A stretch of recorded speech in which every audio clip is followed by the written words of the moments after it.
But here we are, and our special guest today, Peter Forbes, who, for those of you that may have watched any of our iConversation sessions and are familiar with Peter, um, we'll go back over just a little bit of basics with you, Peter. But for many that have watched you in the past, be they eXp members or the public watching some of those iConversations before, I'm sure have been thoroughly entertained by your attendance, as I have been, and enjoyed it. So thanks for joining us. Just give us a quick snapshot of where you are, your real estate career, and just how long you've been doing what we do.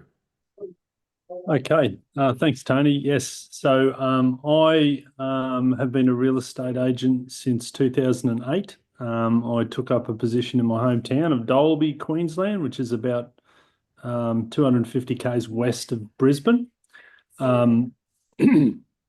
Yes, I had a very short stint with a franchise company. I got let go. I went out on my own, booted my car type stuff for probably 2 or 3 years, and then I had this idea that I should have a proper business. So I did rent rolls and things like that. I bought a rent. I didn't buy any rent rolls. I built a rent roll. I sold the rent roll. Then I bought that rent roll back. I got very confused a few times. Um, I was having trouble employing sales staff. I'd, I'd go well for a year or two, and then it'd all get too hard for them. And then I stumbled across eXp about 2020, I think, and I decided that that was a model that I needed 12 years previous that I didn't have, and I thought that I'd still go into that, and I thought that was the best way for me to move forward if anyone wanted to be my salesperson, because I had people hassling me all the time to come and work with me, and I just couldn't get it to work in the normal way. So that's why I joined. Since then, things have changed for me. I've got a business partner doing the rental business. We manage about 750 properties over 3 offices. So yeah, but I'm happily just doing sales, and that's a bit of a sideline thing for me. So that's my story. Yeah, up to now. So a fair bit in that. Obviously, a few interesting points. Started with a local franchise, but got let go. You just Yeah. weren't good enough. What went on there? Given how Um, successful you are now. well, yeah, I mean, my boss at the time was Richard, and he was very old school in his approach. And I had certain ideas that I wanted to run with. He didn't see my vision, I suppose, and I questioned a few of the things that they were doing, which, I don't know, maybe I didn't put it forward in the right manner. But yeah, he, surprisingly to me, I was quite devastated at the time. He actually let me go. So And yet you mentioned something that's quite interesting, because we talk in some of our explains about the circumstances or frustrations of an agent that might be out there in the industry. And you've touched on one of the major ones where you're a bit held back. New, perhaps more modern or cutting edge ideas are not embraced by your employer. And that for many agents that are out there now, many of them experience that and don't feel that they have an option. And you letting go was possibly a blessing at the time, because it got you to where you are today. So just to explain to those people that might be in the same circumstance, what it is they can do to, what their options are to go out on their own, so that they can explore their own ideas and things like that. well, I mean, the eXp model is the easiest way to do it. I mean, the way that I had to do it at the time was very difficult, and probably taxing on my life, and certainly my married life, because I was operating out of a bedroom in the house, and I was basically working 60, 70 hours a week in those early Mm. days. But it's very lonely too. There's no support structure anywhere. You're just doing your own thing, and you get a lot of knockbacks. I mean, not everyone believes in some lunatic getting around in their car, but if you've got something else to back you up, it would certainly certainly help.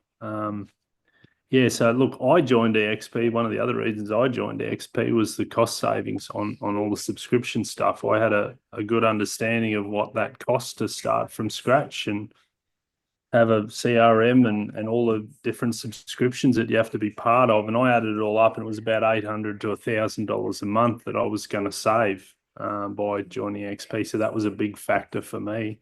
And I think a lot of people that are starting out and wanting to do their own thing, have their own agency, don't really understand the costs because they haven't actually seen them firsthand. You don't think anything of $200 a month, but when you've got 12 different subscriptions at $200 a month, you've got to start questioning, you know. And that's working out of the boot of your car.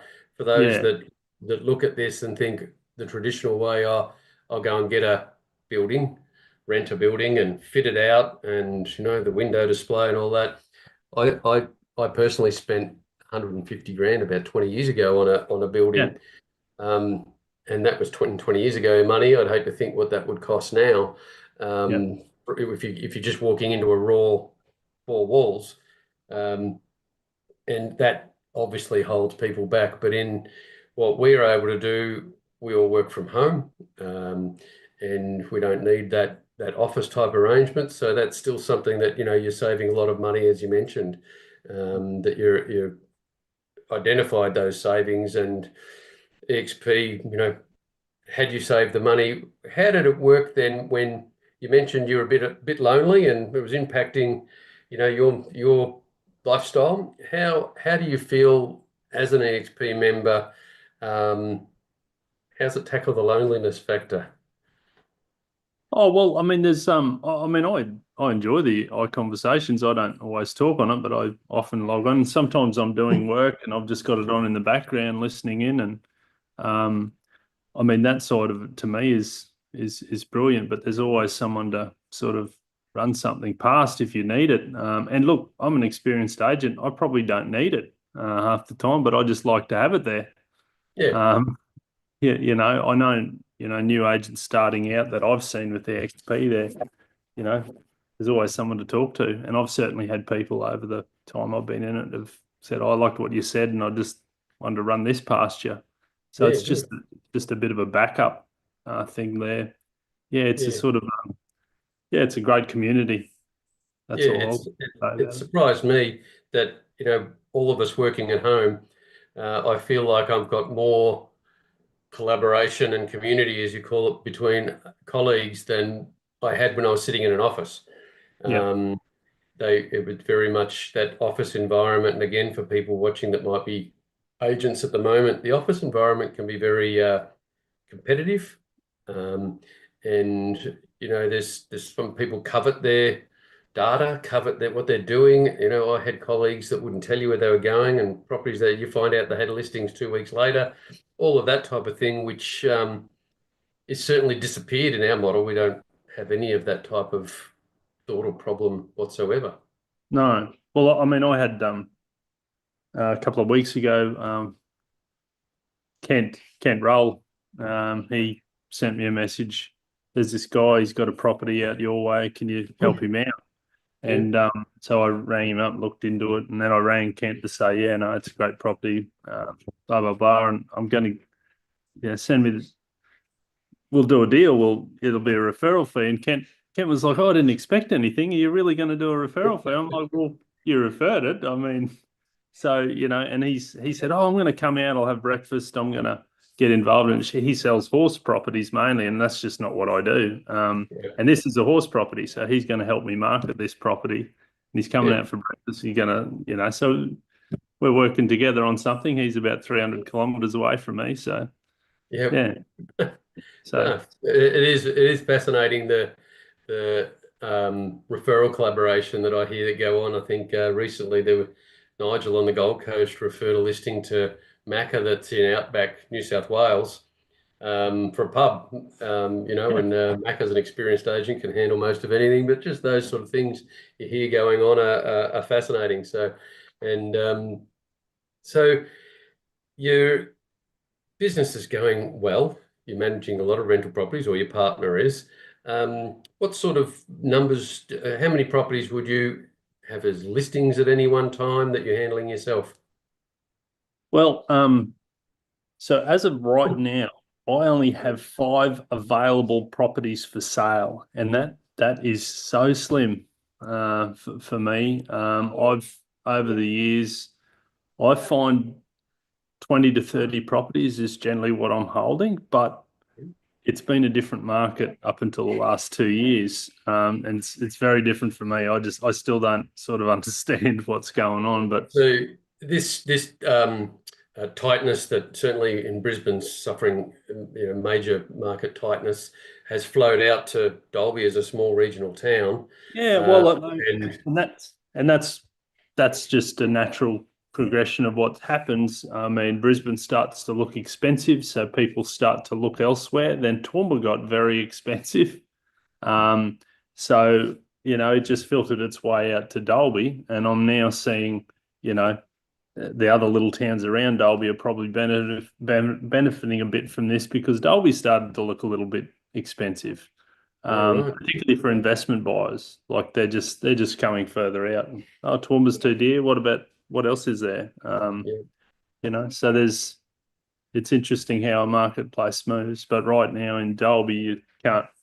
It's almost impossible to rent a house in Dalby for a family at the moment. It's Mm, expensive and there's just nothing much available. So that's changing the sales market as a result. Yeah. mm. Now I know from having watched you in the past, you might deny it, but you're a very systemized person. You have great systems that I copy. Um,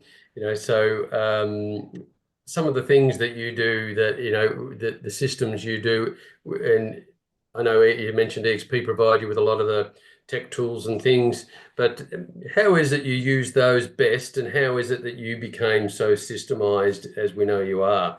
What did you, what what systems are there that you followed that made you a success to be, that systems made you so successful?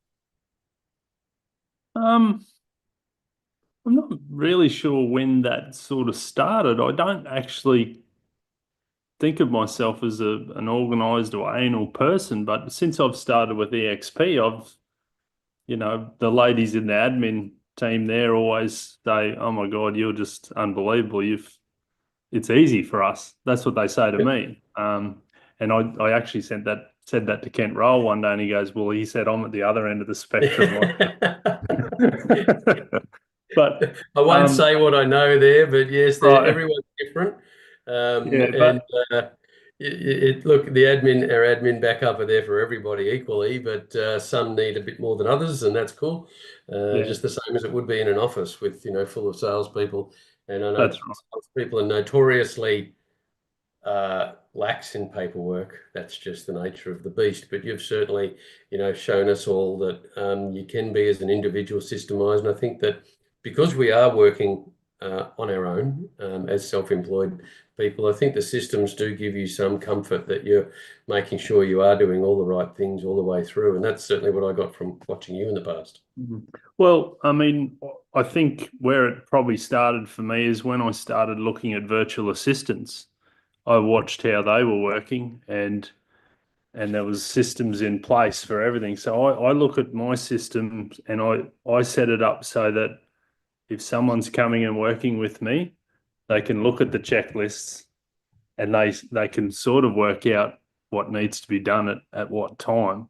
I actually don't. I have a checklist system that I use through Trello, and I don't sit there and go through the jobs one by one. Like I know I'm off by heart, so Yeah, I can crank it out, and then I go to the checklist and I just make sure that I've done all those things. yeah. Uh, And look, my wife and I are both salespeople, and we use the Trello checklist that you provided. We tweaked it for our market. yeah, But yeah, you know what you need to do, but it's good just to go back and go, "Oh, okay, tick, tick, tick, tick, tick. Oh, there's one that was a small. Yep, just got yep, to do one more little thing."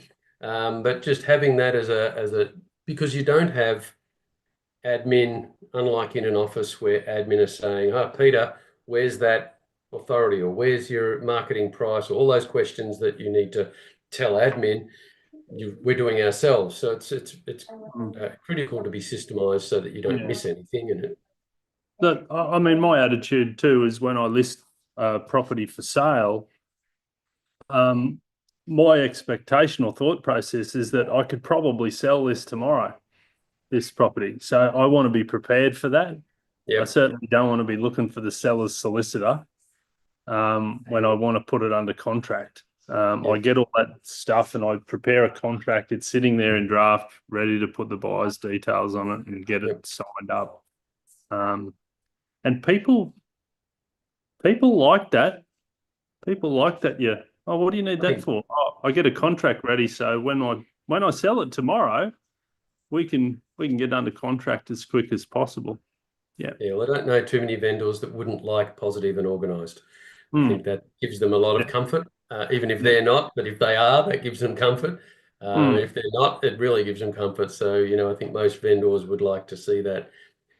So we mentioned earlier you take part in iConversations clearly because you've achieved icon status and been awarded all of the frills that go with being an icon agent. So tell me how that's impacted you and given you a benefit and just what that means to you. Yeah, well, you collect when you're an icon, you collect shares in the company.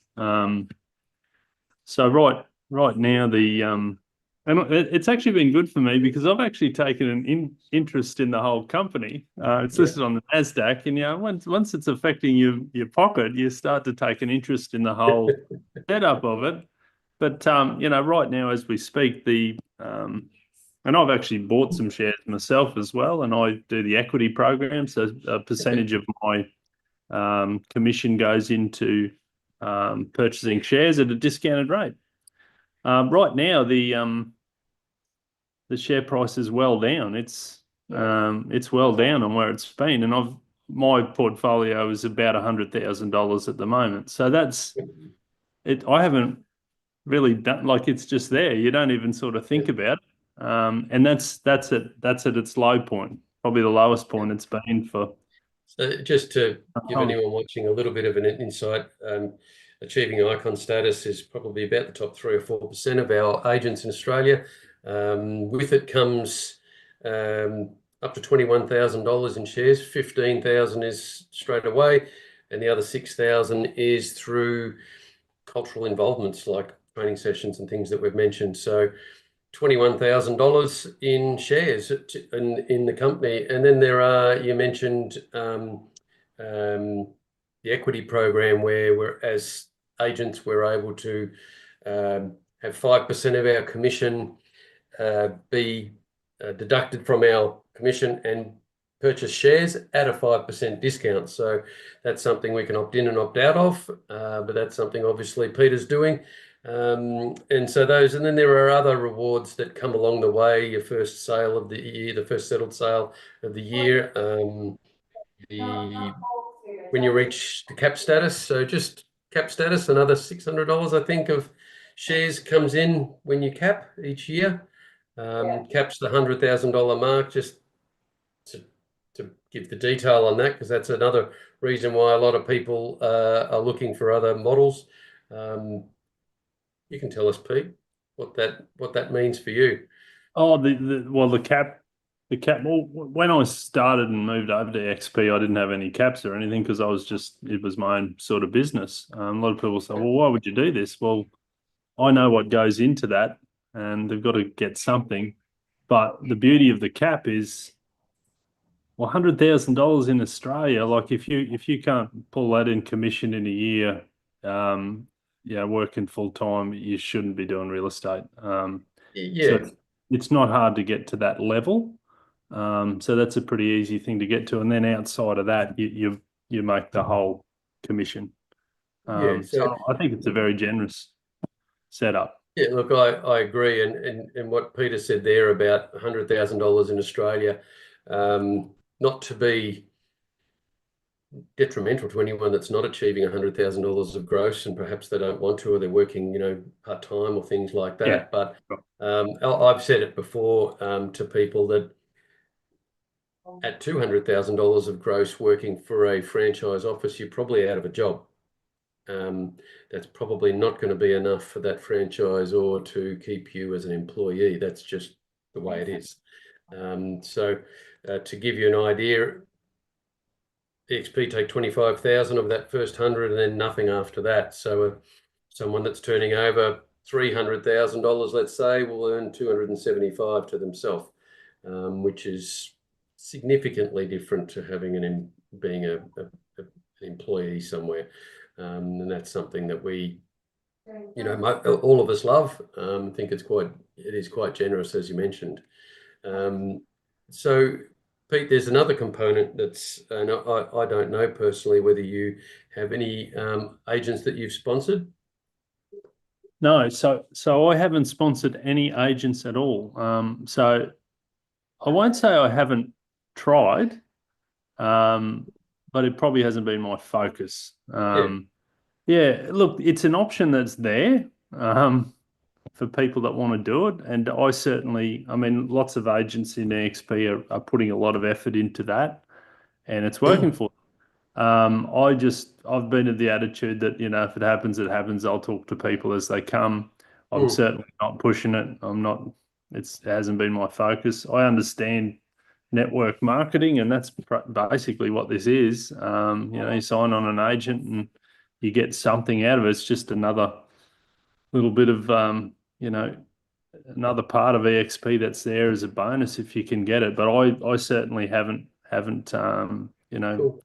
sponsored anyone at this stage. As we've said, it's not for everyone, and sometimes it does take some time before agents embrace the revenue share model. It's something that takes all of us a little bit to understand, but Peter talked about the shares that he's earning. The revenue share is another way to earn money. And if anyone's seen that 200 million video that I think is a ripper video on socials, the company gave back $220 million US dollars to agents out of the profit, and that's through things like the Icon program, the Agent Equity program, the revenue share. And that was just into 2024, was $220 million. And certainly another benefit if we, choose to take part in, the revenue share program by sponsoring agents. So lastly, Pete, I suppose, what advice would you give to an agent that's just unsure about leaving their brand, whether they're not so much leaving their brand, but leaving their employed position, or if they are in their own brand, as you were and still are? What advice would you give them to, making the switch or considering the move to eXp? I just think it's so much easier to do your own thing, and I think people see like this safety net and working for a brand or business, and I can tell you from experience and having salespeople in my business, if it's not risk free as an employee of one of these places, and if it's not working, they will get rid of you at the drop of a hat. And I've certainly been in that position as an employer, as like, I can't do this with this salesperson anymore. So it's not that safe what you're doing in these places. So I would suggest look at the numbers, and simply on that, it's the greatest thing that's ever happened to a salesperson in real estate, because you can really do anything, anywhere, anytime. And the old-fashioned office, honestly, I've got 3 offices. I don't go to any of them. I'm probably spending about 2 hours a week in an office situation. And if I go there, it's a complete waste of time. Someone will hassle me about something stupid like the toilet block, or tenants come in and want to talk to Peter Forbes about their busted rental. Well, I don't want to talk to them. Like, it's the office is dead. If you want to do this, yeah, take it on, because it's just easy. That's it. Awesome. Yeah. Well, thank you very much, Peter, for attending today. It's fantastic always talking to you and hearing you speak about your experience. So really appreciate it and appreciate your attendance today. Anyone that would like to make contact with Peter Forbes, give us your mobile number, Pete. So my direct line is 0420 518 208. That's my direct one. I've got 2 numbers, but that's the direct one, the bat phone. So anyone that's considering, making a move and looking at eXp, I'm sure Peter will answer the phone, talk to you direct, give you a little bit more insight or a little bit more detail if that's what's required. So, reach out to Peter, reach out to your nearest eXp agent, ask the questions. We're all here just to give you the information. It's fairly simple and black and white. There's no hidden costs or hidden things that go on. We just want everyone out there to succeed, and it's very, very pleasing to watch Peter succeed and sit back and hear you and the positivity that you've got out of it. So thank you so much. Thanks, Tony. Thank you all.